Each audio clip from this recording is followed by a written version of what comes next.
Hotty toddy, Ole Miss fans, and welcome to the Brad and Chad Show on the OM Network. Brought to you by Blue Delta Jeans, made in the USA. This is the show by and for Ole Miss fans, where you'll get expert insight and analysis on Ole Miss athletics. And now, here are your hosts, former Rebels Chad Flowers and retired NFL star Bradley Sowell. Podcast time.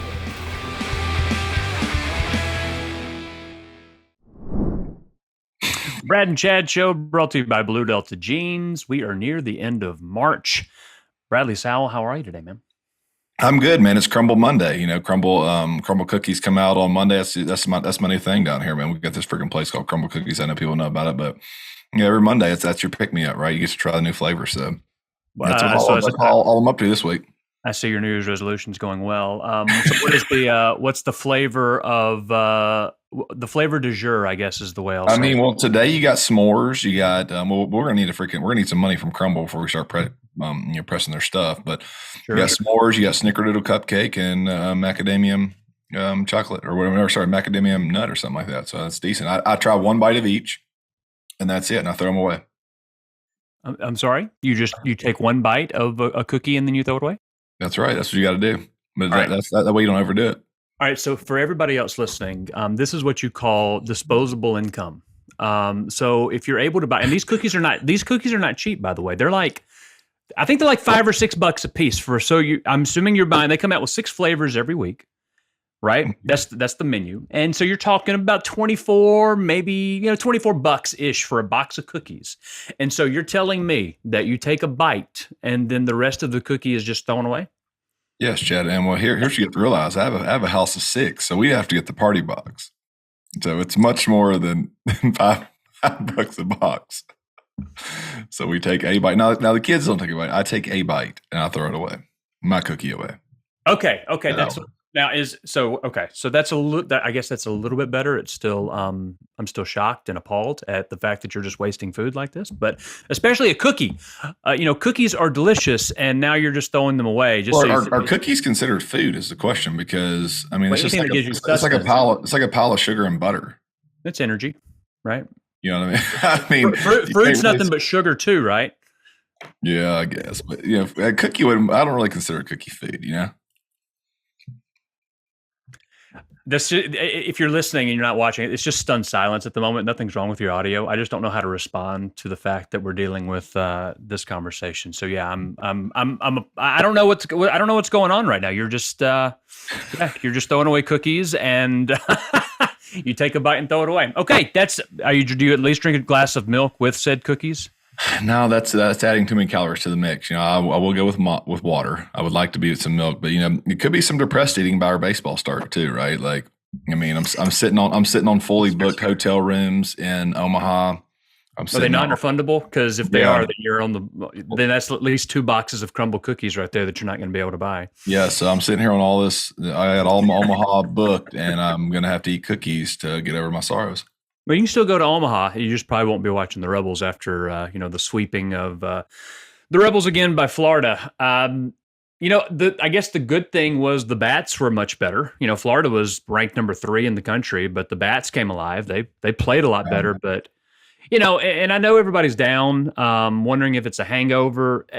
A little perspective on this for me is you lose your ace, Hunter Elliott, All-American from last year. You lose your best bullpen arm and Mallets, who had Tommy John. You had Riley Maddox, who's out for Tommy John as well. He may make his debut, at least on the mound, later this year. And then you've got, your other best bullpen arm who's having to play in a role that he's not really suited for. Jack Doherty, who's now your Friday night starter.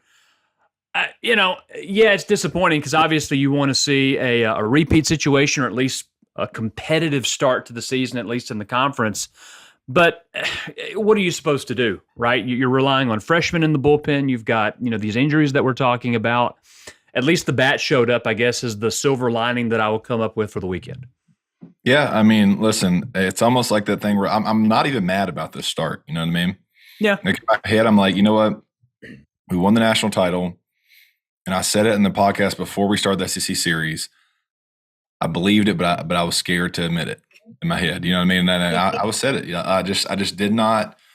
I just saw that our pitching, man. Like I just saw it. I mean, we were winning all these games versus these mediocre teams, 12-6, 12-8, like, and playing all these crazy games. And it's like, whoa, SEC, that's not going to cut it. If you're giving up 8 runs to Purdue and some of these others, and some of these other teams that aren't that great, man, it's gonna be a tough road in the SEC, and that's what it's been so far. Now, I will say this: Florida and Vandy. Now, I would love to have gotten one versus those guys, but those are two hellaciously good teams. Now, so I mean, that's a tough start, and not getting easier. Right, A&M's pretty good as well.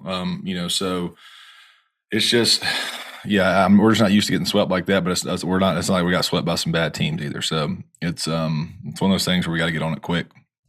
Yeah, like you said, the schedule's not getting any easier, right? You've got Texas A&M this weekend, then you have Arkansas, then you have, I believe, State on Super Bulldog weekend in Starkville, which is never easy. Then you have LSU. So it loosens up a little bit after that, but at that point, who knows? Maybe the chance to make it to Hoover is all but lost, depending on how those series go. So it's going to be really interesting to see what happens over the weekend. You also have Southern Miss. You've got in a midweek down at Pearl, down in your neck of the woods. They'll be playing Tuesday night. Maybe you can go watch it at Trustmark Park if that's where they still play that. But I don't see it getting much better if the bats don't just heat up incredibly. Because if you can't get anybody out, it's not going to matter. And good pitching is always going to be good hitting. So if you've got an ace on the other side of the field, then it's going to be a long weekend for the Rebels. It looks like.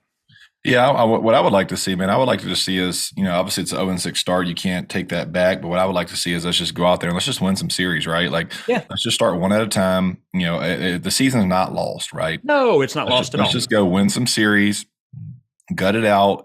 Now, once we get to the end of the schedule, it gets a little bit more reasonable, right? Mm-hmm. But we cannot withstand another sweep or even another series loss for at least the next couple series in my mind. Got to go out there and start gutting it out. We can still salvage it, and as we seen last year, right? We just got to get in the tournament, like just get in and play hot when it's time to play hot, and I think that should be their goal right now. I don't think it's time to panic, but we've got the offense has got to be extra special. They really do, and I mean, shoot, I'm sitting there freaking watching or not watching, but listening to the game this weekend, and I mean, it's 6-3, a daggum eighth inning, like.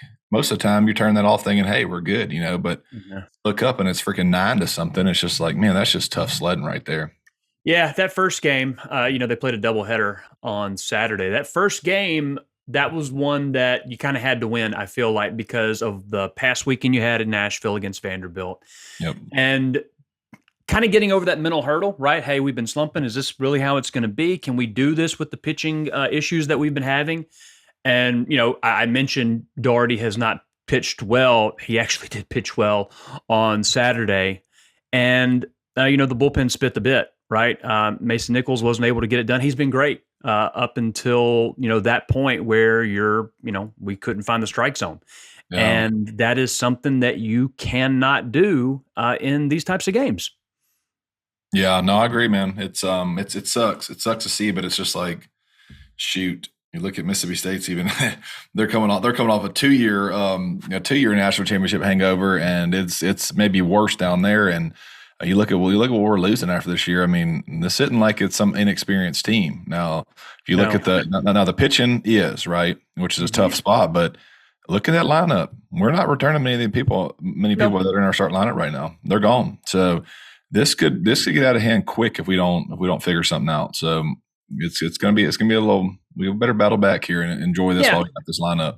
I think they will. I mean, look, we have evidence, right, that they battled back, just last year, considering what they were going through. And this team is arguably more talented, especially in the lineup. So, it's still too early in the SEC season. You just got to get to Hoover. Then you hopefully get in the tournament, and then who knows what can happen, right? Hell, in the NCAA basketball tournament, you've got a 9 seed in the Final Four. So you just got to get in, and there's still plenty of opportunities to do that. I mentioned, that they played a doubleheader on Saturday, in large part because of the weather that came through the state this past weekend. Obviously, you're okay because you're talking to me right now. But what was that like? What did y'all go to?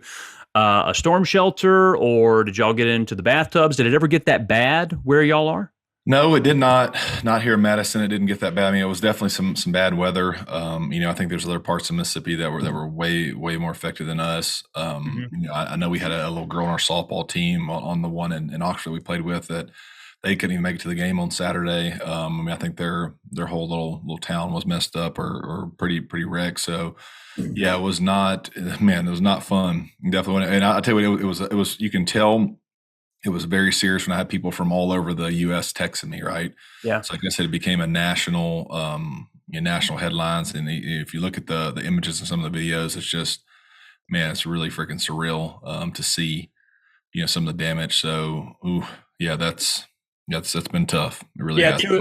Two of the biggest communities affected, Rolling Fork, Mississippi, which is actually where my dad's from. He was born in Rolling Fork, went to Sharkey-Essequina Academy.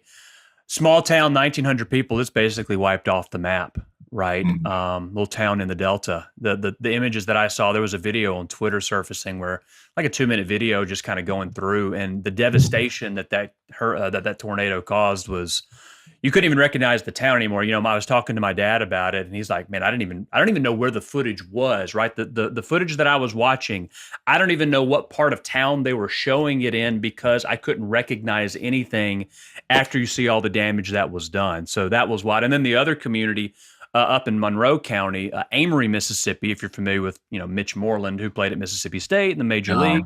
That's where he's from.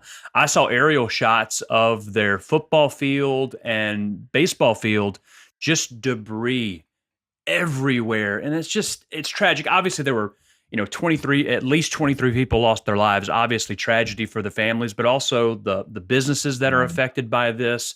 Who knows how, some of the athletes, I mentioned Amory, how they're going to be affected by this. It's just one of those things, tornadoes are part of, they're a way of life in Mississippi. And I think more storms are coming this week. So, best wishes to all those families, the communities, all the suffering that's happening. It's never easy to talk about this. That's just something that's all we grew up with, and it's not going to stop. And that's something that you just have to live with, unfortunately. Yeah, what I think's neat is a lot of the schools. I know MRA, where my youngest ones go. They sent out some different stuff of ways to help and little things they're doing. So hopefully they can rally around and help everybody out. Man, Amory, that's crazy about Amory too. And what's Amory? I don't know what's in the water down there, but the people can sing in Amory. If you've noticed, so the guy from American Idol last year won. Yeah. Like that. Well, there's like 2 or 3 other people on there from Amory this year as well. So yeah, that's a tragedy effect. That's an awesome community that they produce some really neat, talented people out of there, and that sucks to see that. I know it's probably. I'm guessing it's probably baseball season, if I had to guess too. So, sure. Yeah. Not only does it affect people's safety, but there's some kids that are going to probably lose some baseball time and stuff like that as well. It's just all around, man. It's man, nothing you can really do about it, honestly. Though, I mean, it's Mother Nature, but you hate to freaking see it, and your heart goes out to all them people that were affected.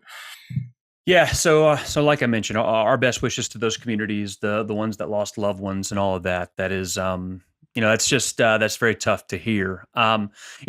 Shifting gears, and not an easy transition to make, but we talked a little bit last week about the women's basketball team. The NCAA tournament still going on for the women. Unfortunately, the dream season ended in the Sweet 16 with a 10-point loss to Louisville this past Friday in the Sweet 16. But we've talked about it ad nauseum, a lot about how what Coach O has been able to do. I think of this as just a stepping stone to what's going to come next.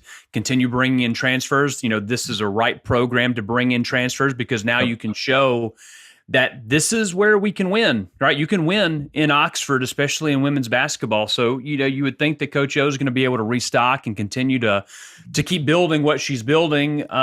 So, yeah, I'm really encouraged by what's going to potentially come from that program.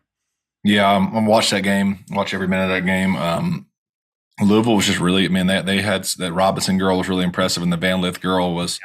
They just really played some good basketball. We didn't shoot very well. I feel like if we would have shot a little better, we probably would have won that game and won it pretty easy. But we just were cold. We were cold all game, and it just didn't work out for us. But I do think that we were a very talented team, and man, Louisville was just a little bit better shooting the ball, and that was a difference. They had a little bit. I think they had a little bit more depth too. I think they scored a lot of points off the bench. We played most of our starters most of the game, but. they're going to get tired eventually, and you're going to lose a step at some point, right? So being able to bring some quality players off the bench is something that you always want to be able to do, and that's just all about building that roster, right? Being able to bring in more quality athletes that you're able to bring off the bench. You're not having to rely on your starters all the time. I did see an article where Kiffin called Coach Yo. It's always good to see how coaches interact with the different programs to give some advice. Maybe it was how to deal with naysayers or negativity. I don't know. I don't know what the conversation was, but we joke a little bit about Kiffin, but I guess it is cool to see the ecosystem that is Ole Miss athletics and how coaches lean on each other to talk about their experiences and, hey, how would you have done this? I don't know what the conversation was, but I would have loved to have heard that conversation, right? Oh yeah, I know it was just tons of character and personality oozing through the phone. He probably called him, was like, all right, let me teach you how to leverage when you win. Let me teach you how to leverage. let me teach you how to work on Keith Carter. I got you. Here you go, Coach. This is how we're going to do this. So let me get you in touch with Jimmy Sexton again and see if Keith can handle it, to keep handling himself. So that's probably the conversation was about, I guess. I saw another article about how apparently he talked to ESPN, which is really the only outlet he's going to talk to. If you're not a big name outlet, you're not really going to have a conversation with them. But he was kind of upset with how the reaction that he received from the Ole Miss family regarding the Auburn situation. Did you get a chance to see that article? I did not see that, but I don't understand how he would be upset. I don't either. He's injected it back into the news cycle, which I don't understand why he wants to do that. But B, look, man, you had every opportunity to squash the rumors when they were out there, right? Yeah, I guess he didn't want to potentially say something that he would have to go back on, which really gives more validity to the story that he was considering Auburn, right? If you don't want to have to say, well, I was wrong, I am going to go to Auburn, then that's kind of why we were upset to begin with, right? So you had your chance several steps of the way to say, no, I'm not going to take the Auburn job. I have no interest in it. But he was upset that we were upset that he was stringing us along and then a potentially magical season, albeit we weren't as good as we thought we were.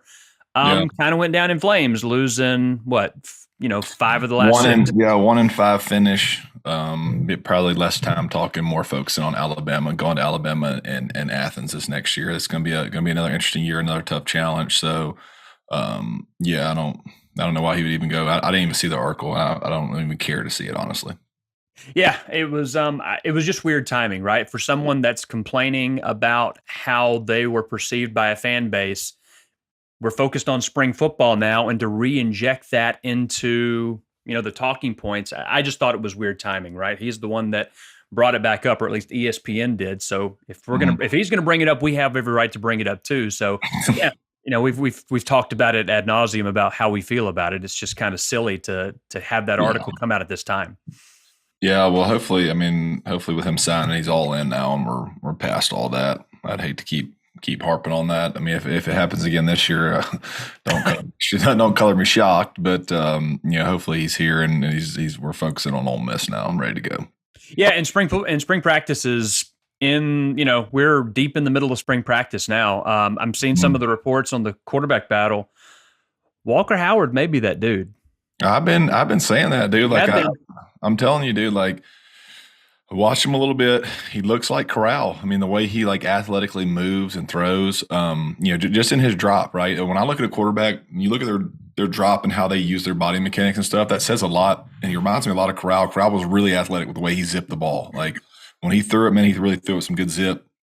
This kid's very similar, and I think he can run a little bit as well. But I like Dart. I think he's going to be a good player, but we are no longer stuck to where if he gets there, starts throwing interceptions, and this dude, I don't care. I mean, if we're only going to win 6-7 games, you might as well go ahead and go with another younger guy, that's got a lot of upside. So he's got a competition on his hands. Now, I'm a Dart fan. I've been pumping him since the very, very beginning, and I still am. I think he has crazy upside as well, but I think we actually have a really legit second option. And, obviously with the Sanders guy, I don't know how he'll play into the fold. Maybe he pops in there as well.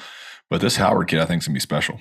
And Sanders is apparently looked pretty good. So I think I read a report from this past Saturday's practice where he still seems to be favoring that shoulder a little bit. But from what they saw, he's looked pretty good too. So this is, there's no question this is the deepest quarterback room in the nation. It's just a matter of how is Lane and Weiss going to be able to handle, obviously the personalities in the room, the transfer portal, obviously that adds a different dynamic to this as well, being able to just say, well, I'm gone, even though some of them may have to sit out a year. That really is going to be a fine little line. Dude, it's really quite simple, right? And it's the same thing I tell my softball team, right? Oh, here we go. Okay. Here we go. I'm kidding. This is what I tell them. No, this is what I tell them. This is nothing like with football, but it all translates. It's sports in general, right? Like, I'm going to be fair as hell. Mm-hmm. You are going to get what you earn, right? Yeah. And he can easily say it's the best quarterbacks. Like, hey, Walker Howard, Sanders, Jackson Dart, go out and earn it. I'm not going to favor every one of you guys have a clean slate, right? Mm-hmm. I'm not going to favor any three of you guys. Your asses are going to play and earn it. If you are good enough and you get in there and you play good ball, you play your way in. I mean, it's as simple as that. They're not stuck with just a guarantee. They don't have to ride like they did with Corral when he threw the 6 interceptions, whatever. Obviously, they should have read with them, but we're not stuck riding a quarterback. We have 3 that can play. You go out there and tell them, like, hey, this competition is going to be completely open. You're going to get what you earn, and that's how it should be in sports in general. That's how it's going to be when it gets to the NFL. Like you go, you tell them, hey, you guys are going to earn it. So, and this is a good spot for them to be in. If I'm a player, I love this, right? Because I know if I don't show it one day and I mess off, you're going to be. I mean, you're going to wish you would have. Right.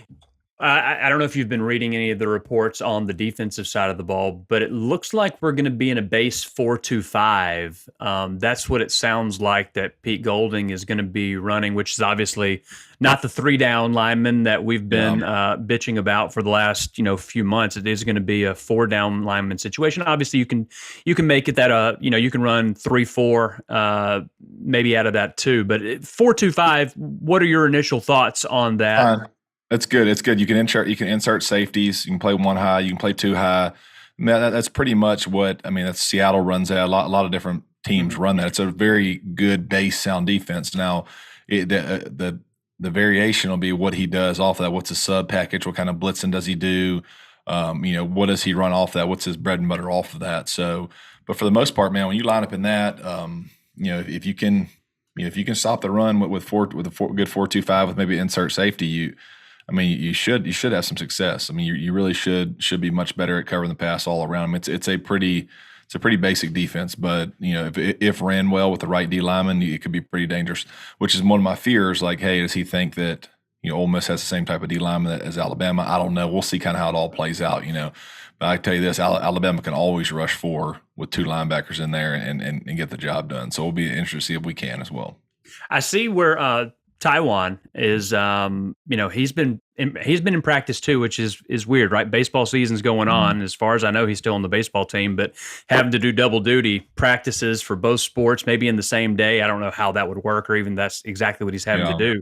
But he's having to do spring football practice as well. That's got to be a load for someone that's trying to do 2 sports. Yeah, well, he's got to. I mean, with him, man. It's cool to do 2 sports or whatever, but if you're not playing in baseball and your best chance of making it in football, I'm sure they worked out something with Bianco that says, hey, like, if you're not going to use them, and listen, the worst thing Taiwan Malone can do for himself is just stand in the freaking dugout all year and watch. At least go get your spring practice in, because it wouldn't make a difference if he practices on a Tuesday in full pass and goes and stands in the dugout at night. It really doesn't.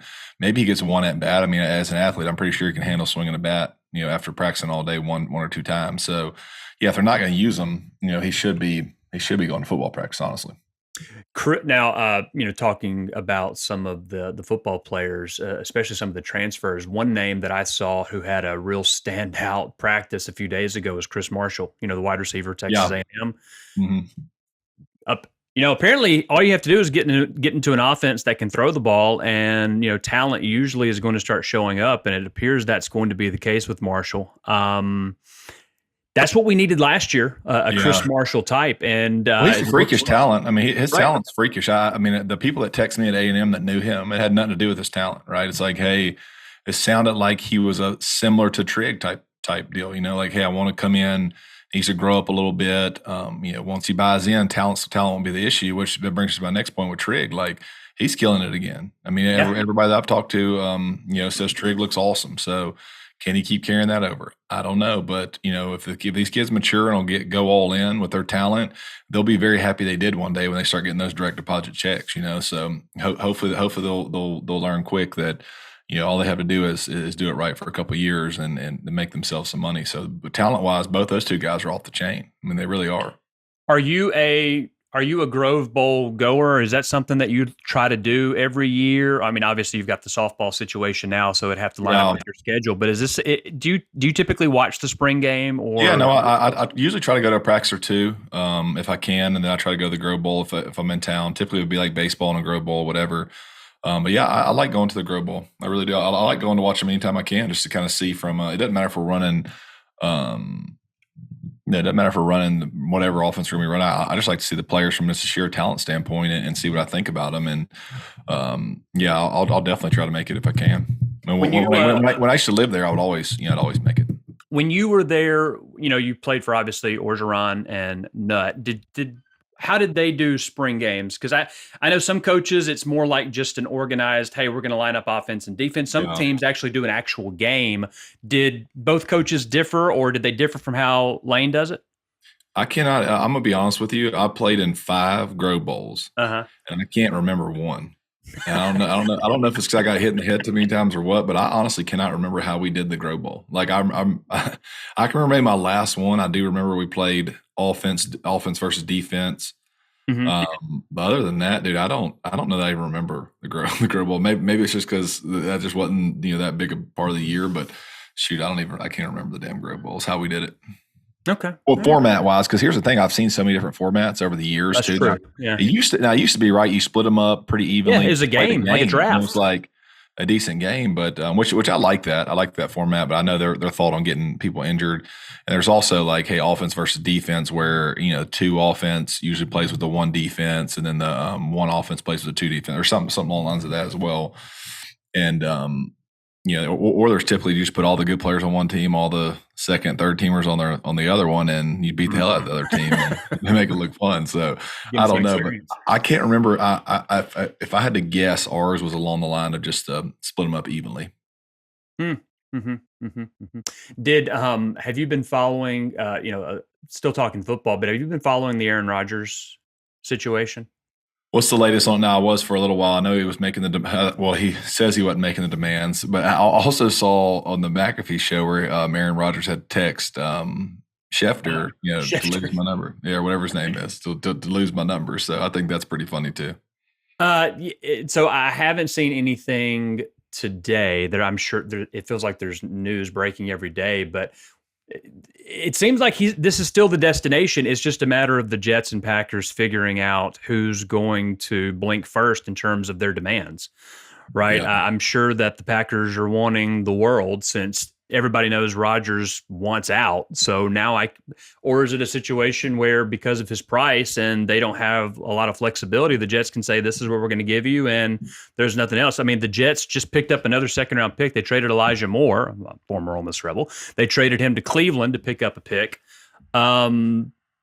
Basically, I have heard rumors that Rodgers is saying, hey, we need, Randall Cobb and some of his other ex or former Packer teammates. Dude, it just seems like he's such a piece of work, man. It just sounds like such a diva situation, man.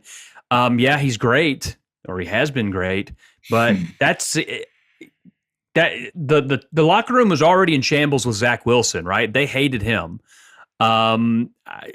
It just feels like a tenuous situation bringing him into a locker room that already has some fractures in it to begin with. Well, when a guy that old, to give up what I think that the Packers are probably asking, it's just not smart, right? No. Aaron Rodgers is good, don't get me wrong, but you give up all this stuff and he gives you 2 years maybe, he ain't winning a Super Bowl in New York, I don't think. I mean, it ain't worth giving up all that stuff. Maybe he puts you a little bit back on the map, but I'd rather go at someone else a little younger. I mean, even if it was a Lamar Jackson, who I'm not a huge fan of, but I'd rather do somebody like that rather than Aaron Rodgers.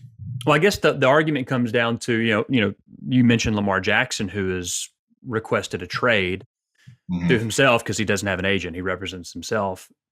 The problem that I see with a lot of quarterbacks is that once you get off that rookie deal, that quarterback contract is basically an albatross on a roster because of how much money you're having to commit to them.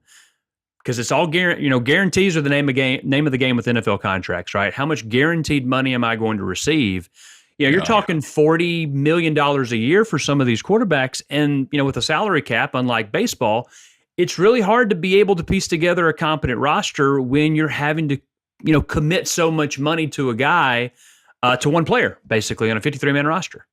Yeah, no, I agree. Well, the Lamar Jackson thing is interesting to me because people want, I think they understand he's a solid player, good athlete, but I think people are very scared to pay someone that runs like that. You know what I mean? Like, think about it, man. Like, I don't care who you are. At the end of the day, guys that run like that, it works. It's great, but they always seem to get hurt. And it's like, man, if I'm going to pay all this money to guaranteed to a really good quarterback, now he's going to win some for you, but like, dude, he's going to get clobbered a couple of times. That's going to be it. So it's like, man, you got to be careful who you invest in with that.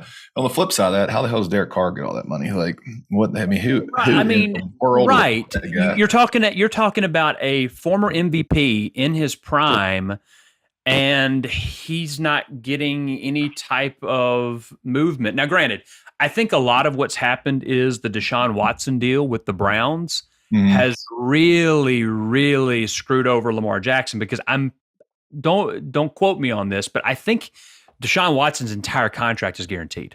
The Browns set a precedent that nobody wants to have to live with. Because now, if I'm Lamar Jackson, I've done more in my career than Deshaun Watson has, so I deserve that money, and it needs to be guaranteed as well, if not more.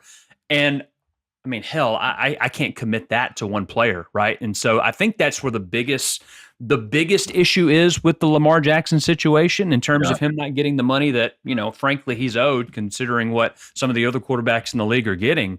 But I don't know how this is going to be resolved, because this is the way I look at it. Which you can tell me what you think here, Chad. And I understand you're going to give me the argument on, like, all right, if the market is what it is. Like, now I've heard Lamar Jackson was offered a pretty amazing contract, right? Sure. Whereas, like, I get it, you want what you're worth, right? Yep. But you're really only worth what the market will pay you, what somebody will actually pay you. That's the true value. Now, maybe somebody actually likes someone better than you, that you think you're better than, or that you are better than, but they ain't willing to pay you. They're not the team that's your buyer, right? Like, you have to have a buyer for every market. So the way I see it, which is crazy to me, and Le'Veon Bell is probably one of the best examples of this, of like really shooting for a little more, getting less, and end up falling right off the map. Whereas, like, man, some of these numbers thrown out there, like, I get it. Okay, what's the difference in like 220 million and like 200 million, right? I mean, like, dude, I am trying to secure that kind of money immediately. And I get it. If even it's close to market in my mind, I'm like, all right, I'm going to get this first one with the guarantees. My off the field stuff, I'm going to be able to do well with. I'm going to be able to invest right. But it's just crazy to me. It's crazy to me to see how these guys are like fighting for the extra couple $1,000,000. Right, but I'll take the union perspective on this, right? Because now, if Lamar Jackson does that, he is in the prime of his career, MVP, and he takes that.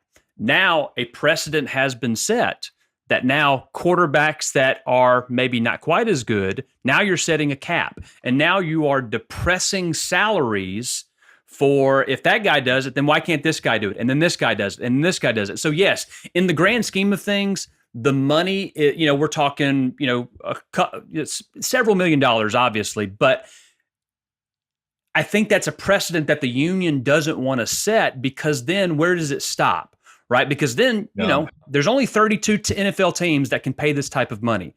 Who's to say that they're not all talking to say, well, let's drop it down a little bit more, use the word collusion, if you will. But you got to put it back on the player there, right? Like, if you're as good as a Patrick Mahomes, they don't care. Right. So obviously there are teams that think you're good, but maybe not think you're that good. You know what I mean? And it's, it works both ways. But if you're that good, if you are that guy, if a Patrick Mahomes goes on the market, they're passing out a blank checks for him. You know what I mean? So there's obviously they could do it, but they would. But there's too many teams that are desperate enough there's no way they could all conclude and do that.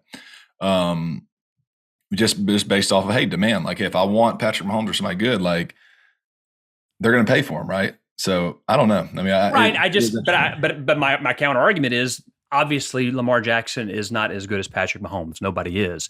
But there's a guy out there, right? There are teams that need quarterbacks. Yep.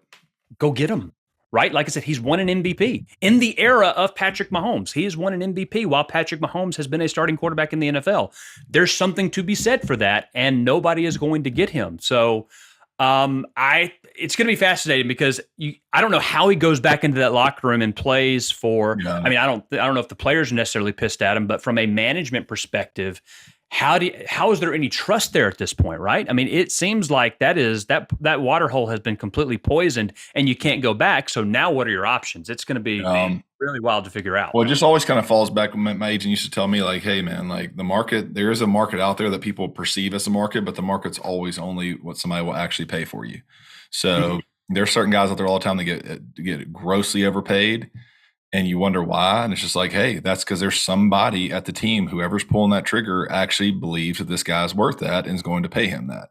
And the market may tell you otherwise. It may say, man, there's no way this dude's worth that. But guess what? The market is what somebody's willing to pay, and nobody's willing to pay Lamar Jackson that kind of money. Yeah. You may be right. We'll see. I do need to bring this up too, because apparently there was almost fear that you were not going to be on the show today because you almost got your ass kicked, I hear, at a softball tournament this past weekend. Now, I want you to know first and foremost, I'm concerned, right? Let me get this story. I think it would be best if I tell us. So we're at the game. Okay. No, we're playing a little team from the area, right? I'm sure this will probably get back to this guy. Playing a little team from the area, and we're not even playing with our normal team. We're playing in with another team. We're playing pickup. People that do travel ball, they know we're playing pickup, right? Mm-hmm. So we're playing pickup ball with another team. Well, it gets down to close to the championship game. Well, they got a kid using an illegal bat, okay?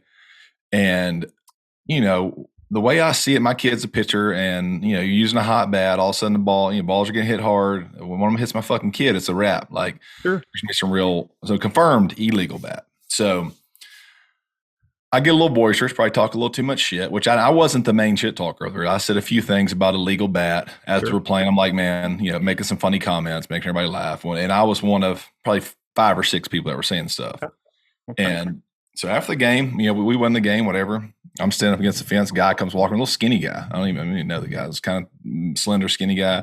Okay. He comes walking over there. Hey, were you talking shit about these bats? In my head, I'm chuckling. I'm like, well, maybe. I don't know that I was a main shit talker, but yeah, maybe. I mean, So the whole moral of the story was he kept going on and on. And he was dead ass serious. He kind of freaked me out being as big as I am. I'm like, man, this dude got a little crazy in him. Like, if I'm going to try to whoop somebody's ass, I'm not saying because I'm big, I can fight or I'm a badass, but like, I ain't going to pick the 6'8", 320-pound guy out. That's for dang sure. So he threw me off there for a minute. I'm like, dang, he really don't care. This dude don't care. He's from Yazoo. They're like the Yazoo area, whatever. I forgot their team name, but he picked me out and was gonna try to come at me at a 10U softball game. I didn't. Obviously nothing happened, but I thought it was pretty admirable that he was going to come at the biggest guy over there on the side. So yeah, I did not get in a fight with him, but I thought it was very brave. He kind of freaked me out. So the moral of that story is go at somebody with confidence, and you may actually freak him out a little bit. So you were disgusted with him,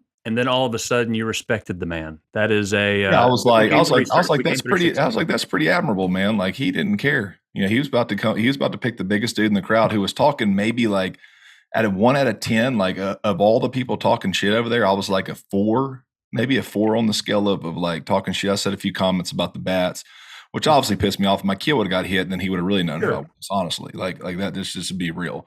But yeah, he came up to me. I guess he wanted that action. Now, he was behind the fence, but I mean, I thought it was interesting.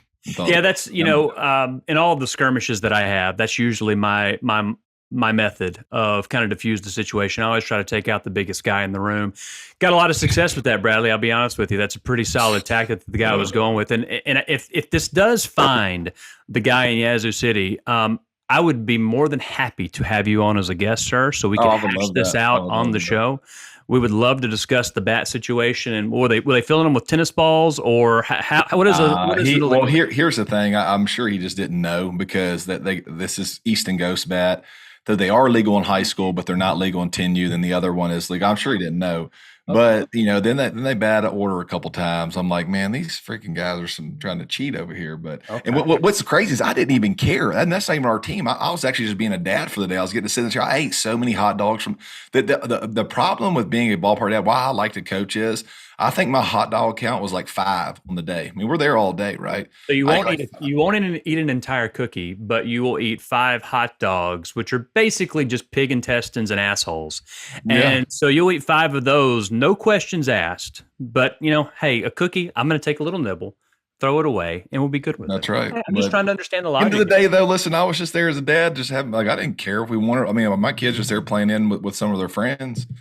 And what's funny is I don't know if you knew that our team is actually from his area and we'll end up playing him at some point. So I don't know if he actually knows that coach or what that's going to coach against him at some point. But yeah, it was interesting, man. I respect the guy though. I was like, man, that's brave. That's good stuff. And I imagine y'all have got tournaments again this weekend. Back at it. Yeah, that's our real team this weekend now. Okay, that's our real team, and I will not be.